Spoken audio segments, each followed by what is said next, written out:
round and round. All right, it is at 10 o'clock and the Richland County Board of Commissioners are now back in session and we're joined by with our county engineer, Adam Gove. He's got some requests here. The first request is that we authorize annual membership. These are standard and the uh, County Engineers Association of Ohio, the American Road and Transportation Builders Association, say that 10 times fast, and the National Association of County Engineers. The costs of such are paid out of the auto license and gas tax fund. May we have that motion? So second. Rivera, Yes. Commissioner Mears. Yes. Commissioner Banks. Yes. Okay, next up, this is another standard annual resolution, and may we have a motion to authorize the Richland County Engineer to utilize stormwater management practices, county highway, bridge, and drainage improvements. So moved. Second. Rivera, Yes. Commissioner Mears. Yes. Commissioner Banks. Yes. All right, and again, standard, this is a resolution that would permit the county engineer to utilize force counts. So moved. Second. Rivera, Yes. Commissioner Mears. Yes. Commissioner Banks. Yes. All right, now let's get into some non-annual items here. We have a request from Engineer Gove. He award the bid, the baseline road bridge replacement project to Crawford Construction, who was the apparent low bidder at $113,270.70. And wait for it, it was less than the engineer's estimate. I think he's making the estimates high, so it looks like and cheaper here, but may we have that So motion? moved. Second. Commissioner Rivera. Yes. Yes. Yes.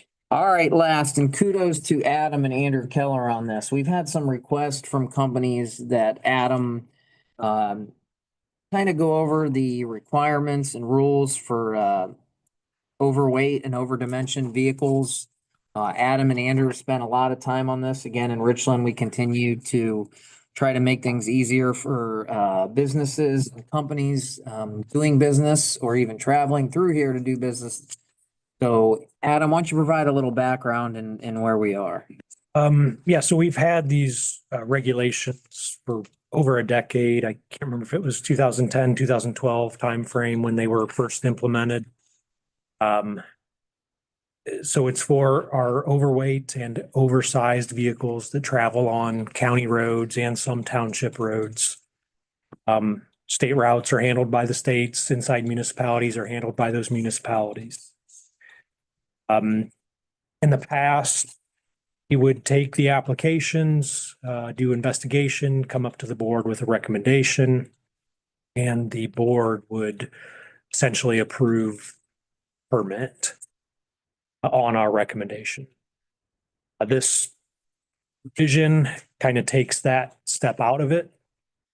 I don't know that the board ever acted against the county engineer's recommendation. And we feel we can approve those permits and just change the language in those rules regarding that issuance of specific questions, or I guess one question I have is, I still want to keep the board in the loop. So after we approve a permit, after the board approves a permit, we forward those on to the sheriff. I don't know if the board would like to be notified same fashion that the sheriff is, or if you want an end of the year summary or what kind of information the board may want on any of those permit. I don't know if we need to be notified every time. I guess Adam would say, and you guys can offer their thoughts, is if there's one you think we need to be aware of, right? If it's not standard or it's a big project or something that's a little bit out of the realm of you would consider standard, maybe a heads up. And then if you shoot an end of the year summary, that makes it easier for you, but yet we're still in the loop. So those are my thoughts. Yeah, if something's really extreme, an extremely wide piece of equipment or whatever, extremely heavy, that'd be a good idea. Okay. I agree with that. I have a question. One of the things that I think that the corporations and businesses that was asking for a simpler doing this was they, every time they moved it, they had to get a separate permit. Have you handled that in some way or? There's different permits currently. So that particular instance, there were what we call super loads, so over 120,000 pounds, which we didn't change that. So those permits are one-time permits, good for 5 days. We want to know where those heavy loads are going. So we kind of want to keep more attention to those types of permits. We have 90-day permits. We have, I think, year permits for construction equipment. Those are all permits for things under that 100,000 pounds. So I'd still like to kind of keep that the way it is. We should be able to issue them a little bit quicker. Right now, the issue was we can review it. We may get it reviewed on a Friday. Obviously, the board meets twice a week. We couldn't get that approved until the following Tuesday. In the meantime, they are wanting to move over the weekend or on that Monday or something. So this will speed up that review process time, but I still think we want to not change the type of permits that we're issuing from our original. Sounds good. Good step. I make a motion that we approve the new permitting process. I'll second. Designate the engineer as our designee. Second.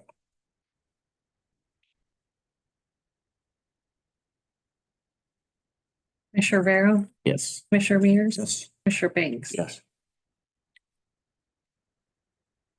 Anything else you got? Snowing again. Ron, Carl may have some questions. We're not adjourning yet. I see his notepad out. That usually indicates he's gonna ask you something. Permits.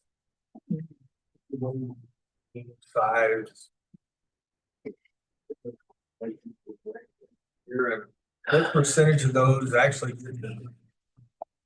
I don't have a firm number. It kind of varies by year. Depends on some of the oil and gas activity that's going on, pipelines, that type of thing. Last year, we probably had 20 to 30 permits. Seemed like a whole lot more than that. It could be, I'd have to. That check. one, Yeah, that's true. I'm That one thinking of just company. permit act- They moved. There was one that had probably 20 to 30 of their own yeah, in just their regular activity. I would say we had 20 activities throughout the year.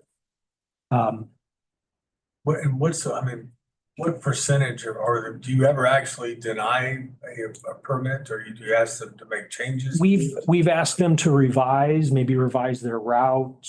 I don't know that we've ever denied any of the permits that I can recall off the top of my head, but We haven't here. but right. I think we usually try to work with them. If there's something that they, if there's a bridge they just can't cross because of a load limit, try to work with them to find out that they can use. And obviously, I think I know what the answer is, but I'll ask it anyway. What's the purpose of these load limits in the first place? And why can't anybody just drive whatever they want on a county? A lot of it has to do with just our infrastructure. Bridges, we have say 70 to 80 load posted bridges out there that we want to make sure certain vehicles aren't crossing. And then when we get in and we're talking about loads that are greater than the standard 40 tons, you want to make sure that even the bridges that are not posted can handle whatever load they're carrying. So we want to know where these vehicles, make sure they can get to where they need to go safely and without damaging our infrastructure. And if they do damage our infrastructure, we know who to contact for the responsibility. these companies pay a fee for this application to get this permit? Yes. What does that cost? It varies depending on the type of permit. I think I have the fees here. Should be the best. Here. I got Yeah, thank you. So it can be as little as 5.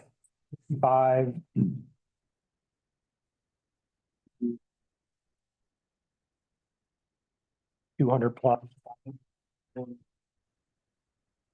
Your permit, it's $560. So there is a fee schedule and it's on our website.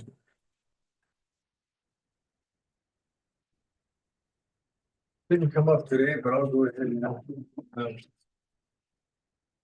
Mansell's gonna tear up Main Street, ODOT's gonna tear up Twin Keys between city limits or down all the way down to Hanley. What big roads are you gonna tear up this year? I'm gonna miss this, Carl. Yeah, not as many as last year.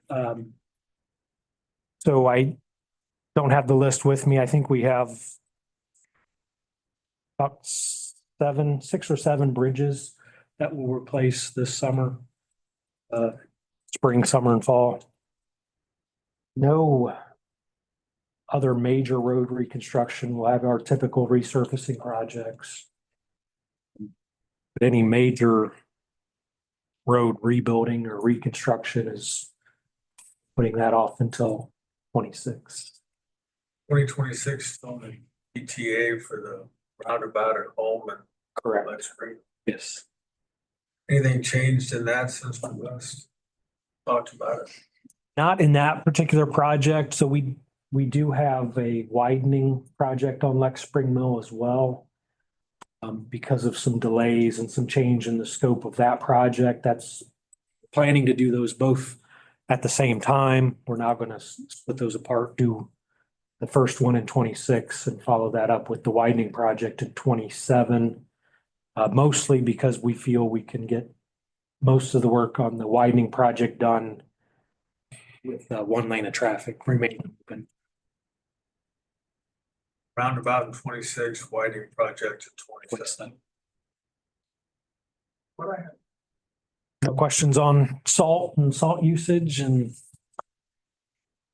Figure when it's bad, somebody will tell me. Carl. All right, seeing no very much. further questions, we will adjourn at 10:12.